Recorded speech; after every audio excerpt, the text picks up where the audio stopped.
Vamos lá, meus queridos alunos. Vamos prosseguir então a formação do cristianismo e a sua propagação como religião histórica foi resultado exclusivo do testemunho e da interpretação da pessoa de Jesus Cristo. Notar esse fato é essencial à orientação da obra de evangelização e missionária em qualquer tempo e qualquer lugar. O cristianismo implantou-se e propagou-se pelo método que Jesus Cristo mesmo seguiu no seu exemplo de ensino. Os discípulos, por exemplo, eles foram o quê? Escolhidos e treinados por Jesus para que dessem muito fruto e fruto que fosse permanente. O que nós temos mais hoje são cristãos que não dão frutos e quando dá fruto não é permanente. Frutos temporões, né? O que acontece com o modelo de discipulado atual? Existe interesse das igrejas num discipulado real? Acontece que discipular leva tempo e as igrejas não têm mais esse tempo. Mas por que Jesus está voltando? Não. É porque as igrejas hoje, exprimidas pelo pragmatismo, pelo crescimento a qualquer custo, as igrejas se tornaram empresas que têm que dar resultado. Eu conheço pastores que são apertados em convenções porque ele tem que dar resultado, tem que dar números. Números é igual a dinheiro. Ou seja, nós estamos vivendo realmente algo muito triste da igreja. Você percebe que o discipulado custa tempo, o discipulado vai custar muito sacrifício para você preparar alguém para ensinar outra pessoa. E as igrejas hoje, na sua grade de culto, não tem esse tempo. Se você pegar a hora de programação de cultos da igreja, mais de 70% é ensaio. Ensaio de banda, ensaio de conjunto, ensaio de homem, ensaio de coral, ensaio de mulheres, outras atividades, né? Agora tem também o espaço Kids. Tem tantas atividades na igreja, tantas atividades, que as pessoas perderam a qualidade do discipulado. Algumas igrejas estão aderindo ao modelo casa em casa, usando vários nomes, e aí não importa. E é um modelo de qualidade, reconheço, é um modelo de qualidade de ensino, né?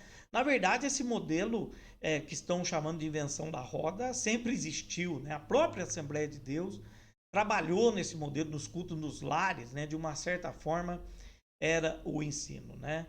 Mas a gente pode discutir o formato desse modelo depois. Fato é que as igrejas perderam a qualidade do discípulo, tá? Então, os discípulos tiveram um convívio com Jesus. Essa experiência mais tarde foi interpretada pelo Espírito Santo e tornou-se vida e poder neles, tá bom? A tarefa dos discípulos era do quê? De serem testemunhas de Jesus em Jerusalém, na Judéia, Samaria e até os confins da terra. Então essa era a tarefa do discípulo. Então a tarefa do discípulo não era tomar uma igreja. A tarefa do discípulo não era ter um cargo eclesiástico.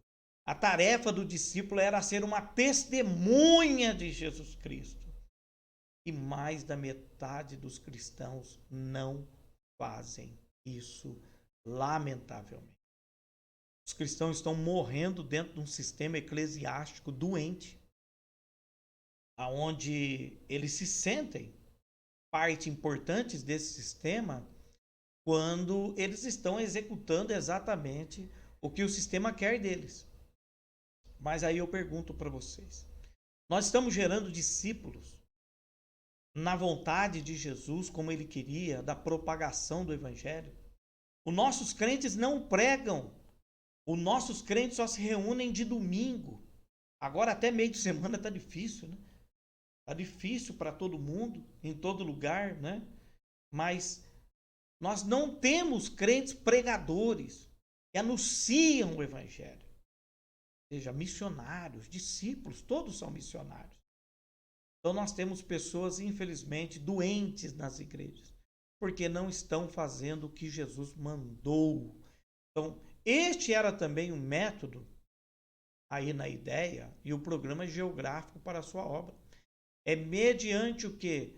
A interpretação da pessoa de Jesus Cristo feita pelos apóstolos e outros cristãos que o cristianismo estabeleceu-se nessa mesma base, a nosso ver, que a história da igreja precisa ser estudada.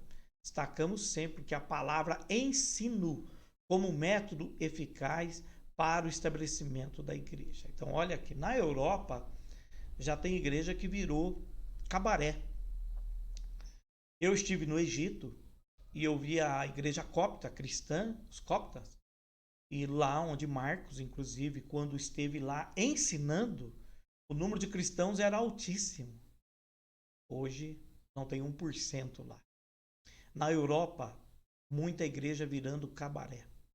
O que aconteceu? A igreja foi engessada e engessou os fiéis em métodos e liturgias que os distanciou da pregação do evangelho, do discipulado, de casa em casa, do prazer em ganhar alma. Você acredita que há cristãos que podem passar 10 anos numa igreja sem nunca terem convidado ninguém? Ele nunca pregou para ninguém, ele nunca falou de Jesus para ninguém. É esse tipo de crente que nós estamos gerando. E daqui a pouco nós reclamamos que a igreja no Brasil não está avançando. E quando avança, avança numa qualidade realmente de dar medo. Precisamos, como pastores, professores de teologia, entender que Jesus preparou a igreja com discípulos para ganharem almas, não para serem importantes na igreja. O importante na igreja é Jesus Cristo. Amém? Então nós vamos entender que na história da igreja já estamos vendo erros, hein? Olha aí. Você comprovará nesse estudo que a tônica da mensagem era o quê? Didática. O ensino e a exposição do quê? Da palavra em forma de estudo bíblico. Está acontecendo hoje, meus queridos. As pregações das igrejas são lamentáveis. Por quê? É preciso montar um sermão motivacional com palestras de vitória financeira, né? Mas palestra de renúncia não, né? Palestras não sei do que, para que os cristãos saiam dali como sai de uma palestra Rinodê, como sai de uma palestra empresarial, sai no máximo, eu vou conquistar tudo, eu vou ser rico, eu vou ser próspero, mas não sai batendo no peito, eu estou arrependido. A igreja está indo por um caminho perigoso.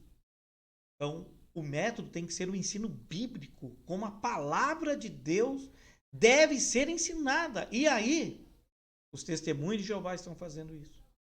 Adventistas estão fazendo isso. Eu estou citando eles aqui porque a grande massa dos evangélicos criticam. Tivemos até um debate recente sobre isso.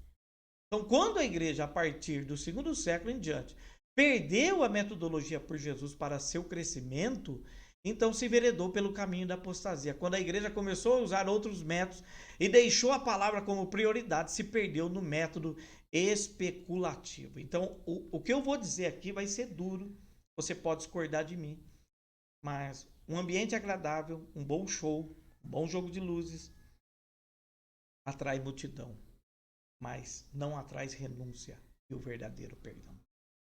É possível nesse ambiente também ter uma pregação verdadeira? Sim. Sim. Tá? Mas o que eu quero dizer aqui é que as igrejas estão procurando um modelo pela qual as pessoas venham e encham. Mas é preocupante que a pregação não é essencialmente bíblica. Então, eu vou ser sincero aqui já para vocês.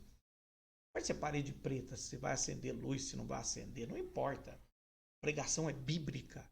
A renúncia, a perdão. Eu confesso que estudando modelo de igreja como um pastor fundamentalista e tradicional, eu tive muita relutância com amigos pastores essa questão de igreja parede preta agora, parede cinza e tudo. Mas eu pude ver também que mesmo nas igrejas de parede branca e tradicionais tem muita heresia sendo ensinada e pouco conteúdo de verdade. Então não é a parede preta, a parede branca. Ou o jogo de luz, é a exposição das escrituras sagradas, tá? Agora também sou contra os pastores que saem imitando só porque está dando certo no lugar, né? Porque agora a onda, a crista da onda é imitar as igrejas que estão crescendo nesse modelo, né? Franquias, né? Igreja no sentido de franquia. Vamos tomar cuidado, gente. Então vocês viram que o discipulado é algo importante da igreja. Ele pode levar muito tempo, mas ele é sólido. E o seu fruto permanece, ok? Então Mateus 4:23 demonstra que a prioridade do ministério de Jesus era o que eu ensino, pois Mateus coloca essa metodologia em primeiro lugar. É o que está lá. O ensino era primordial na igreja do Novo Testamento. Já que a gente volta.